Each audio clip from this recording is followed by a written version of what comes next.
बात आती है शाही और आलीशान दावतों की, तो मटन रान का कोई मुकाबला नहीं। जहाँ सिकंदरी रान जो सिकंदर आज़म से मंसूब है, आज भी मशहूर है, वहीं अवध को बेहद कीमती और स्लो ब्रेस्ड शाहकार राने शाही आजकल के किचनों से लगभग गायब ही हो चुका है, क्योंकि इसे बनाने के लिए सदियों पुराने सब्र और मेहनत की ज़रूरत होती है। इस खोई हुई शाही रेसिपी का सबसे बड़ा राज है इसके 2 स्टेजेस के डीप मैरिनेशन और सदियों पुराना दम पुख्त तरीका। इसमें मीट को एक भारी बर्तन में डाल करके बहुत अच्छे से सील कर दिया जाता है। इस तरीके से रान अपने ही स्टीम में घंटों तक धीमी आंच पे पकती रहती है, यहाँ तक कि मीट हड्डी से खुद ब खुद ही अलग होने लगता है और मक्खन की तरह नरम हो जाता है। तो चलिए शुरू करते हैं। रान को टेंडराइज करने के लिए मैंने कच्चे पपीते का इस्तेमाल किया है।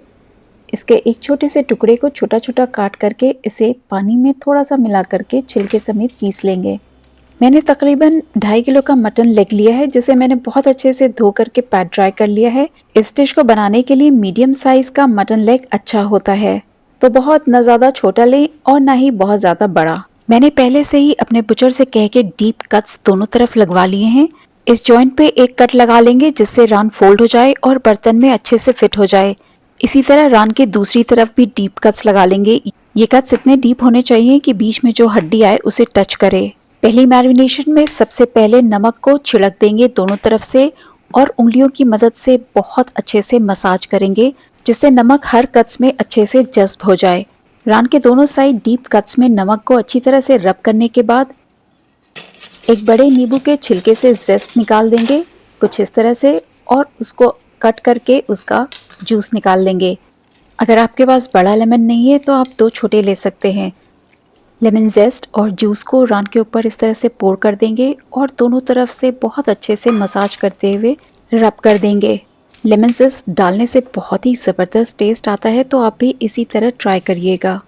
अब इसके बाद 2 टेबलस्पून जिंजर गार्लिक का पेस्ट और जो हमने रॉ पपाया का पेस्ट बनाया था उसे दोनों तरफ बहुत अच्छे से मसाज कर देंगे।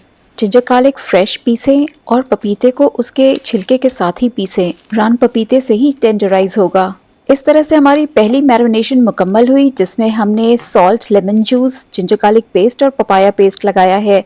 अब इसे कवर करके रेफ्रिजरेट करेंगे 4 से 6 घंटे के लिए, या फिर ओवरनाइट बेस्ट रिजल्ट्स के लिए। चलिए अब सेकंड मैरिनेशन की तैयारी करते हैं। अब बनाएंगे the lost shahi spice mix. इसमें लेंगे हरी इलायची, मैंने 4 से 5 पीसेस लिए हैं।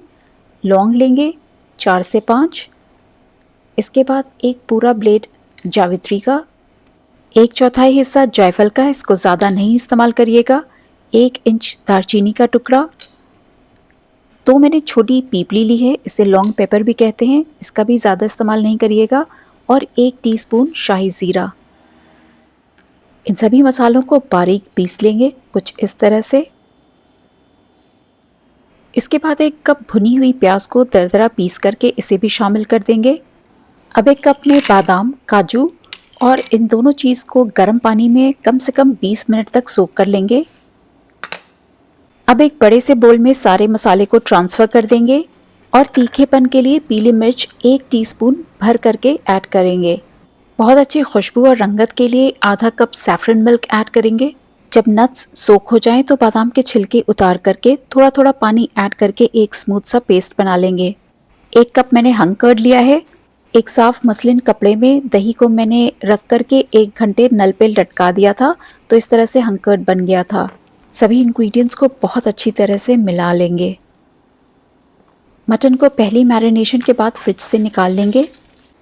सेकेंड मैरिनेट से रान को बहुत अच्छी तरह से दोनों तरफ कोट कर देंगे।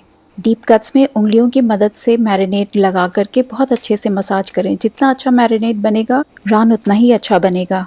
उंगलियों की मदद से दोनों तरफ से मैरिनेट मैंने डीप कट्स में बहुत अच्छे से लगा दिया है। इसे कवर करके 2 घंटे फ्रिज में फिर से मैरिनेट होने के लिए रख दिया है और बचे मसाले का हम इस्तेमाल बाद में करेंगे। रान अच्छी तरह से मैरिनेट हो चुका है। चलिए अब दम पुख्त की तैयारी करते हैं।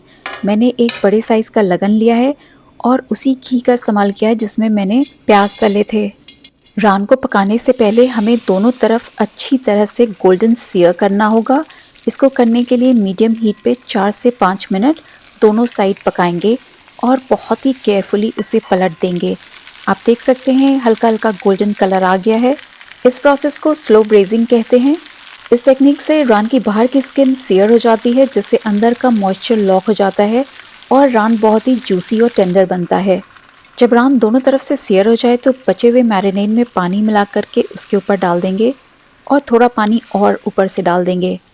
ट्रेडिशनली दमपुख्त स्टाइल में आटे से ढक्कन को सील करते हैं, जिससे अच्छी सी स्टीम बनती है। मैंने मैरिनेड में काजू बादाम का पेस्ट डाला है, जिससे मसाले का तले पे चिपकने का डर रहता है, इसलिए मैंने एक साफ कपड़े से ढक करके ढक्कन लगा दिया है और पॉट को एक प्री हीटेड तवे पे ट्रांसफर करके उस पे एक हेवी ऑब्जेक्ट रख दिया है। इसके बाद स्लो हीट पे कम से कम 3 से 3.5 घंटा इसे पकाएंगे, या जब तक रान हड्डी छोड़ने तक ना पक जाए। बीच बीच में लिड हटा करके चेक कर लेंगे कि मसाला तले पे चिपक तो नहीं रहा, और अगर चिपक रहा है तो थोड़ा गर्म पानी और मिला देंगे। आजकल लोग रान को ओवन में भी बेक कर देते हैं, जिससे मीट खुश्क हो जाता है। इस तरीके से स्लो स्टीम पे पकाने पे रान बहुत ही टेंडर और नरम बनता है। जब आप इसका एक निवाला तोड़ेंगे तो मीट मक्खन की तरह अलग हो जाएगा। आज मैं शाही रान को ज़ाफ़रानी पुलाव के साथ सर्व कर रही हूँ। आप देख सकते हैं एक एक चावल बिल्कुल खिला खिला बना है। अगर आपको ज़ाफ़रानी पुलाव की रेसिपी चाहिए तो कमेंट सेक्शन में ज़ाफ़रानी पुलाव लिखिएगा।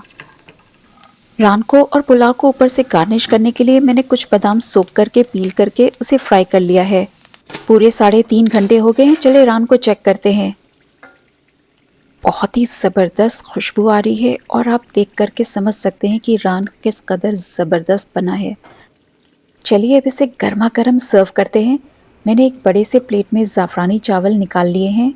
आप चाहें तो रान को नान या रुमाली रोटी के साथ भी सर्व कर सकते हैं। ऊपर से चावल के ऊपर मैंने तले हुए बादाम डाल दिए हैं।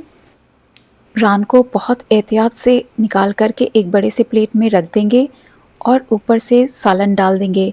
नटी क्रंच के लिए फ्राइड बादाम ऊपर से गार्निश कर देंगे। अगर आपको ये रेसिपी पसंद आई है तो वीडियो को लाइक और चैनल को सब्सक्राइब ज़रूर करिएगा। आप देख सकते हैं रान कितना नरम और मुलायम बना है। हड्डी बिल्कुल छूटी जा रही है। आप इसको इस बकरीद ज़रूर ट्राई करिएगा और अपने फ्रेंड्स और फैमिली में वाहवाही लूटिएगा। वीडियो देखने का आपका बहुत शुक्रिया। फिर मिलूंगी इंशाल्लाह। मास्सलामा।